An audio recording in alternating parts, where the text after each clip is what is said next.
Ustaz mau tanya, tadi Ustaz menyebutkan bahwa sesama muslim tidak boleh mencela, merampas harta orang muslim. Tapi ana mempunyai kerabat yang suka sekali membuka aib dan menyebarkan aib keluarga ana kepada orang-orang. Bagaimana sikap yang harus kami lakukan? Kami bisa memaafkan tapi celaan-celaan mereka sungguh tidak bisa dilupakan.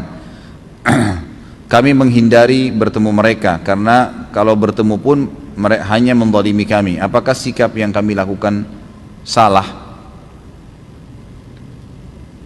Baik, kalau ada orang-orang di antara kerabat kita yang jahat seperti ini, kita boleh menjaga batas atau membatasi hubungan, tapi bukan memutus ya.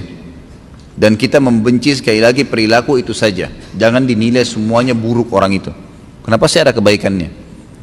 Tapi kami lupa, berat Ustaz melupakan celaan-celaannya. Ya itulah waswas syaitan. Disitulah peran iman kita, gitu kan?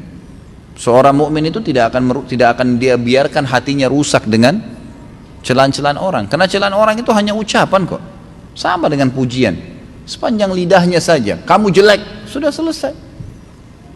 Anggap aja angin lalu. Dia mau bilang jelek terserah, saya tetap gagah, kan gitu. Bisa saja kita berkata begitu.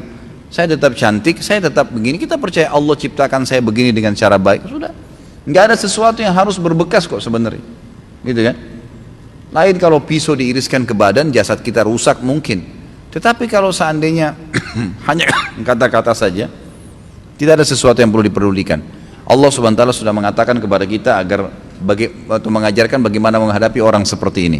A'udzubillahi minasyaitonirrajim. Wa idza khatabahumul jahiluna qalu salama. Orang-orang beriman itu hamba-hamba Allah yang disayangi oleh Allah, ibadur rahman namanya, gitu kan?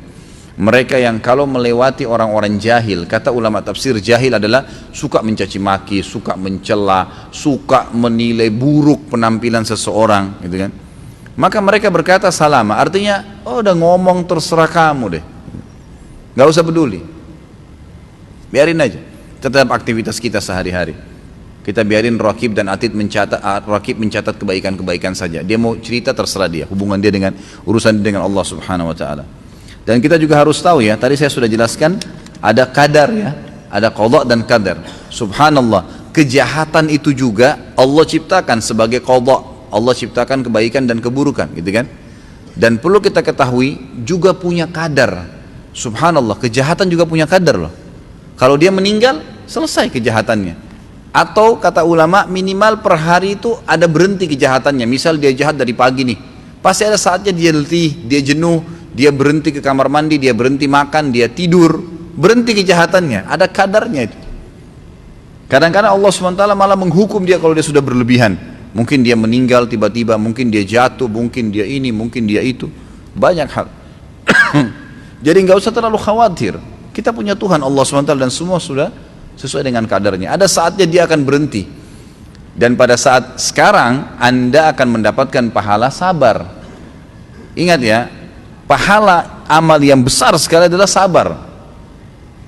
Kata Allah SWT, wa ma yulaqqaha illa alladhina sabaru wa ma yulaqqaha illa dzu hadzin azim. Surga itu tidak akan didapatkan kecuali bagi orang-orang yang sabar, dan surga tidak akan didapatkan kecuali orang yang memiliki nasib yang baik. Allah mempertemukan antara nasib yang baik dan masuk surga dengan mudah adalah orang yang sabar. Dan sabar kapan dibutuhkan? Kalau cobaan sedang datang, ya kan? Disitulah cobaan, disitu dibutuhkan, itu kita akan panen pahala sabar. Lagi ada masalah, kita hadapin dengan tenang, ya kita bersyukur kepada Allah Subhanahu wa taala, ikhtiar mencari jalan keluar seperti itu.